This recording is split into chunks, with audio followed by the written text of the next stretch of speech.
సొంతంగా మిమ్మల్ని నడవమన్నాను. నన్ను కూడా ఎత్తుకుని నడవమనలేదు.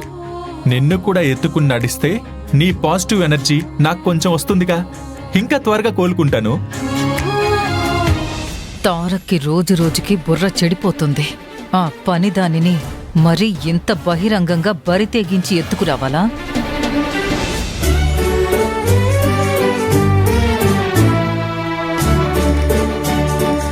డాడీ చూసారా ఇప్పుడు నేనెంత బాగా నడవగలుగుతున్నానని? అవునరా, నువ్వు నెమ్మదిగా కోలుకుంటున్నావు. నిజానికి నేను నడవడం కాదు, నన్ను నీలవేణి నడిపించింది. అందుకే కోలుకోగలుగుతున్నాను. అది కూడా నిజమే అనుకో. నా గాయాల నుంచి నేను కోలుకునేలా చేసి నన్ను ఎలా నీలవేణి నడిపించిందో కంపెనీని కూడా అంతే సమర్థవంతంగా నడిపిస్తుందని నాకు నమ్మకం ఉంది డాడీ. ఇక నోరు ముయ్యరా. కంపెనీ నడపడం అంటే కూరగాయలు కొయ్యడం అనుకుంటున్నావా? సీఈఓ బాధ్యతలు తీసుకోవడం అంటే చీర కట్టుకోవడం అంత సులువు అనుకుంటున్నావా? నీకు కళ్ళు మూసుకుపోయాయి కాబట్టి వంటింట్లో గిన్నెలు కడుక్కునేదాన్ని తీసుకెళ్ళి అంత పెద్ద స్థానంలో కూర్చోబెడుతున్నావు. డాడీ, మీ ఆవిడ ఎలాగో కొన్నాళ్ళు ఇంట్లో ఖాళీగానే కూర్చుంటుంది కదా, అందుకే చక్కగా ఇన్ని రోజులు నీలవేణి చేసిన పనులు ఆవిడ్ని నేర్చుకోమని చెప్పండి. ఇంట్లో అంట్లు తోముతూ కూర్చుంటుంది. ఏమండి, వాడన్నేసి మాటలంటూ ఉంటే మీరేంటి నిశ్శబ్దంగా కూర్చున్నారు? నేను మాత్రం తారక్ ఏం చెప్పగలను? ఎన్ని రోజులు నువ్వు కంపెనీ బాధ్యతలు తీసుకుంటే నా భార్యను చూసి నేను ఎలా మురిసిపోయానో, అలాగే వాడు కూడా అలాంటి స్థానంలో తన భార్యను కూర్చోబెట్టి మురిసిపోవాలనుకుంటున్నాడు. అందులో తప్పే ఉంది?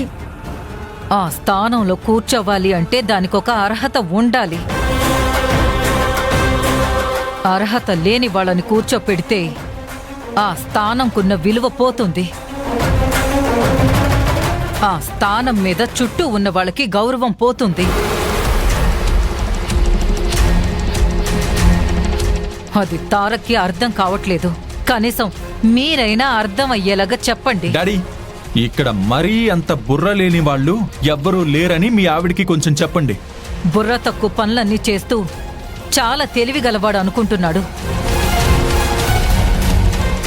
ఈ తెలివి తక్కువ దాన్ని తీసుకెళ్లి సీఈఓ స్థానంలో కూర్చోబెట్టడంతోనే వీడెంత అవివేకంగా ఆలోచిస్తాడో అర్థమవుతుంది. డాడీ, ఇక్కడ కొంతమంది వాళ్లే తెలివైన వాళ్ళని, వాళ్లే సామర్థ్యం కలిగిన వాళ్ళని పొరపాటు పడుతున్నారు. ముందు ఆ ఓవర్ యాక్షన్, ఓవర్ కాన్ఫిడెన్స్ తగ్గించుకోమని చెప్పండి. ఎంత చెప్పినా నా మాట వినట్లేదు కదా. చూస్తూ ఉండండి, అతి త్వరలో మీరు తీసుకునే నిర్ణయాలు ఎంత అనర్థాన్ని సృష్టిస్తాయో మీకే అర్థమవుతుంది.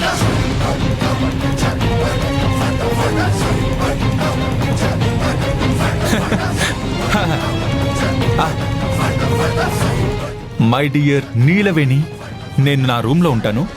ఈ తారక్ బావ కోసం ఒక మంచి జ్యూస్ తీసుకునిరా, సరేనా?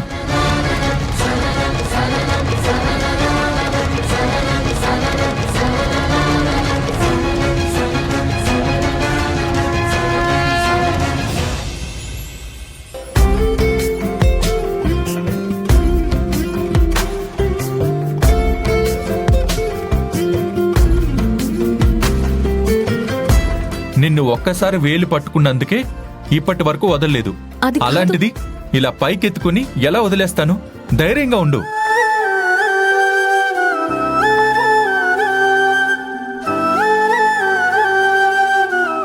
నిన్ను కూడా ఎత్తుకుని నడిస్తే నీ పాజిటివ్ ఎనర్జీ నాకు కొంచెం వస్తుందిగా, ఇంకా త్వరగా కోలుకుంటాను.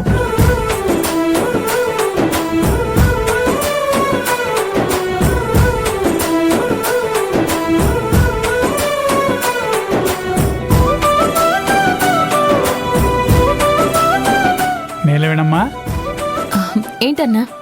ఈరోజు నాకు చాలా సంతోషంగా ఉందమ్మా. ఎందుకన్నా? చిన్నయ్య గారికి ఇంచుమించు నయమైపోయింది, చక్కగా నడవగలుగుతున్నారు.